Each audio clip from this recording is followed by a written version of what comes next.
Welcome to another video explaining the universe using the particle model.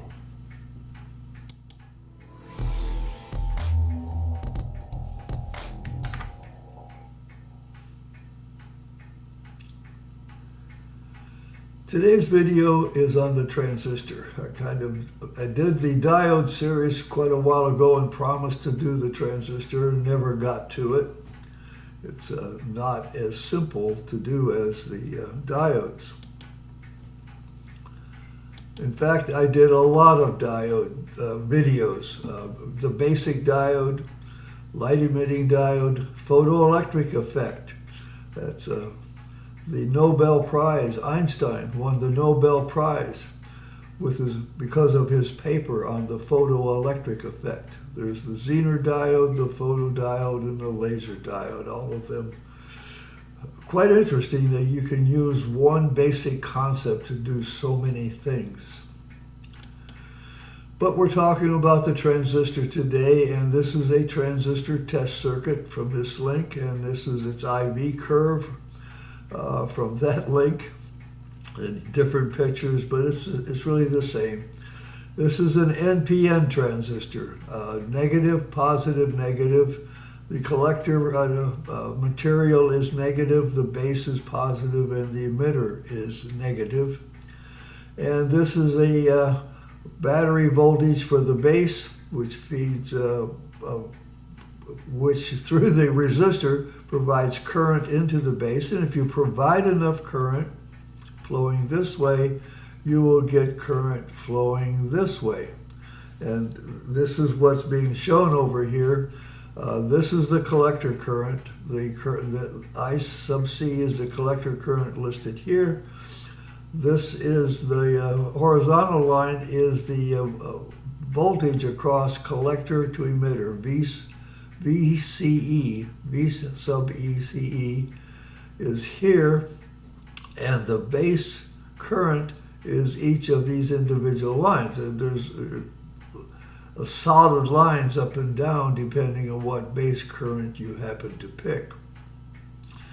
And so in this case, to get the gain, if you look at the, let's say this 10 volt point, when there's enough current flow and there's a 10 volts across here, then with 50 microamps of base current you have, and I know it's hard to read, you have around 12 milliamps of collector current divided by 50 microamps, and in that condition it has a gain of 240, quite large actually.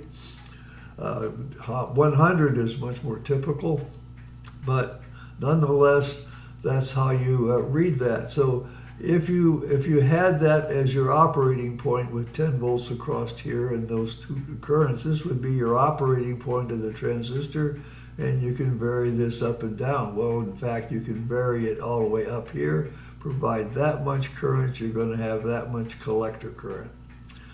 So that's the basic IV curve and test circuit. They use this kind of a circuit to generate that curve.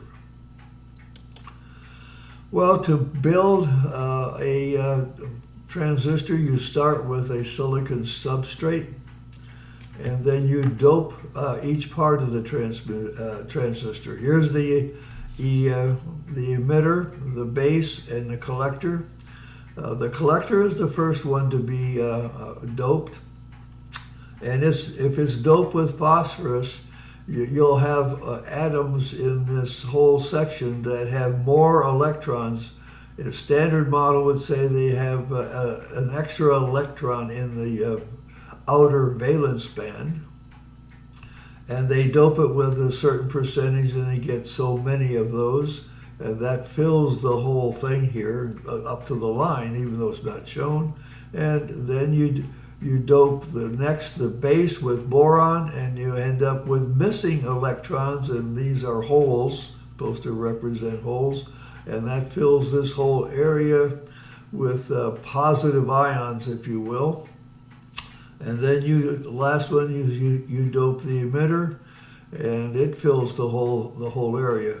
Notice that there's fewer here, so the emitter maybe is doped with twice the amount of phosphorus as this one is, just to make a ratio of that, and that's how they dope it. Further, this collector is very large, the base is very small, very thin, and this is much smaller than the collector, but more heavily doped. That's the transistor. This is another picture, and this is mostly based on the current flow. And they're just showing that if you have enough base voltage, you have to have at least 0.7 volts normally on a transistor, 0.7 or basically greater, like 1 volt.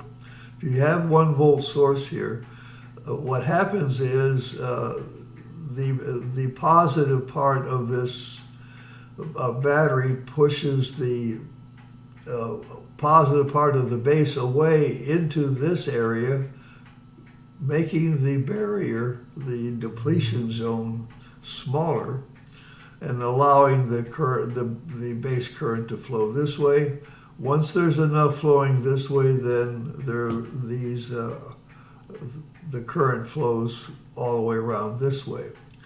Now, the current coming this way and the base current coming this way, collector this way, base current this way, add up to the emitter current. And that's what this says. The emitter current is equal to the collector current times the base current. They're summing at this point.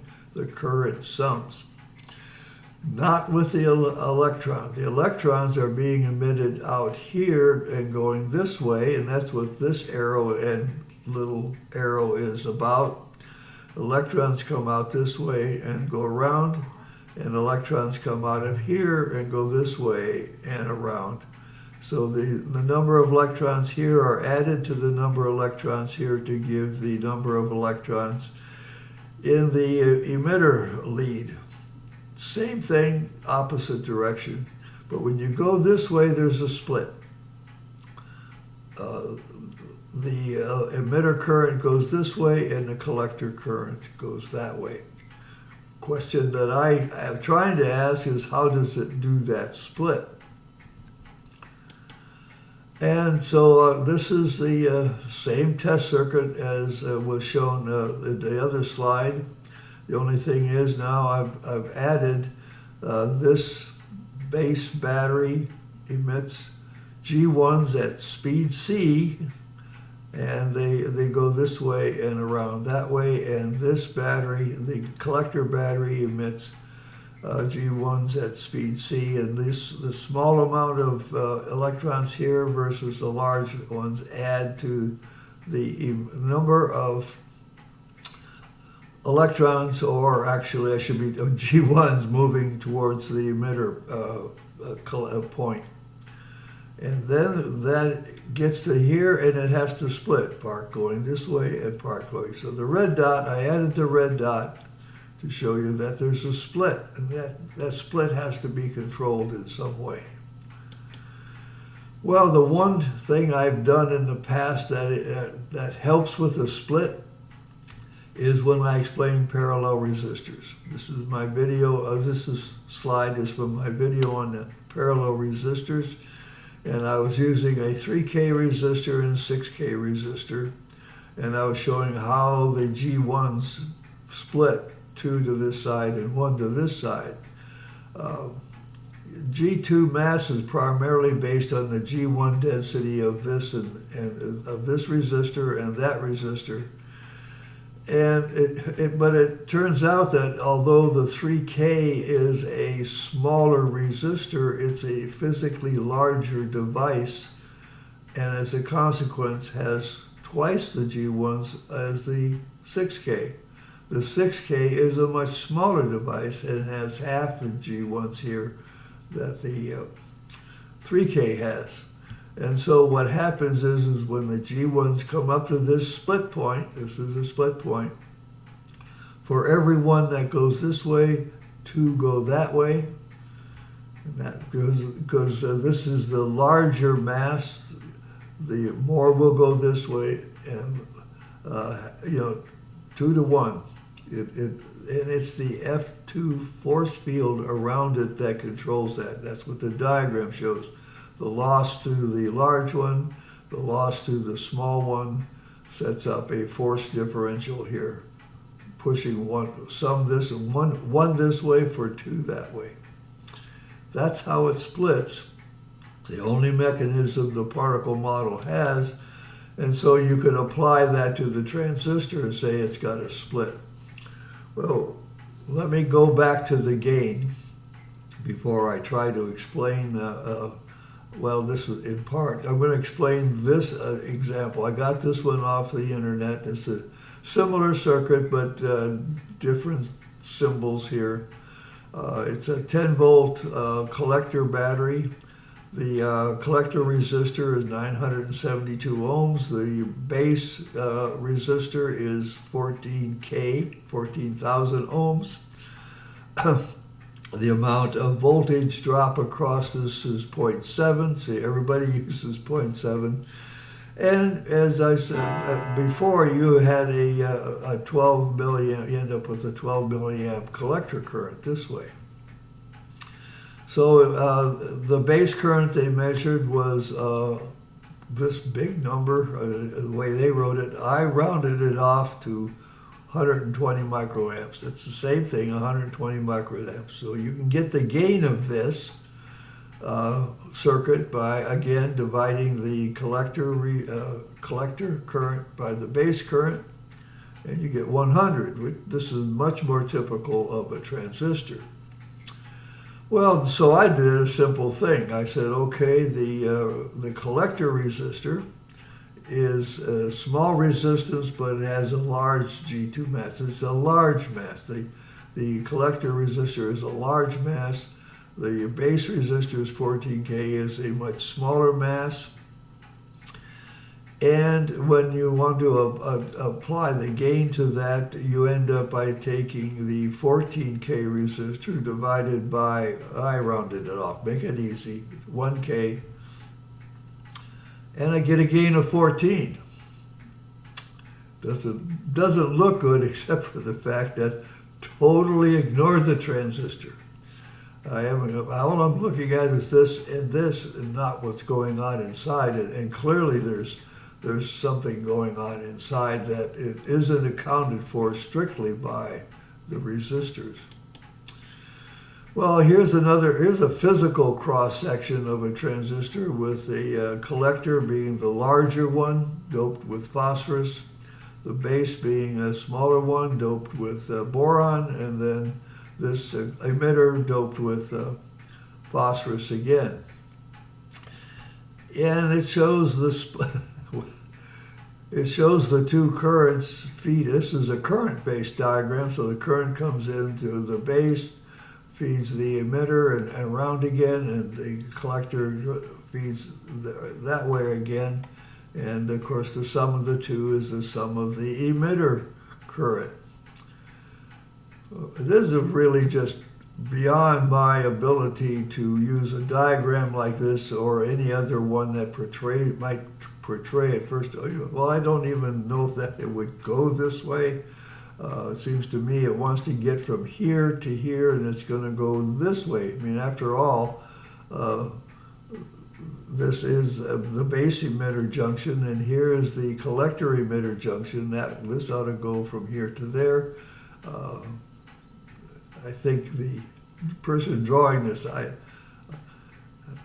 but regardless, I know I'm stumbling because I don't know how to analyze that using the F2 gravity inside here and describe why this is going to go one way versus the other.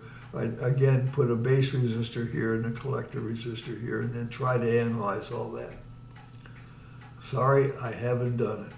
But my answer is still, it is the split of the G1s from the emitter is controlled by the internal G2 gravity forces. G2 gravity force I generally identify as an F2 force of the transistor and is generally based on the small G2 mass that is connected to the emitter and the large G2 mass that is connected to the collector. Generally, Like parallel resistors, that turns out to be exactly true, but with a transistor, it's obviously not quite true. Frankly, more study. I need to do more study to understand the effect of the split by the geometry and function of the transistor. My apologies for not being able to go into detail, but that is quite a complex thing to try to establish the individual F2, G2 gravity forces inside the transistor. My name is Bob D. Hilster, and I am your particle model guru. Tune in next time when I explain more of the universe using the particle model. Thank you for your attention.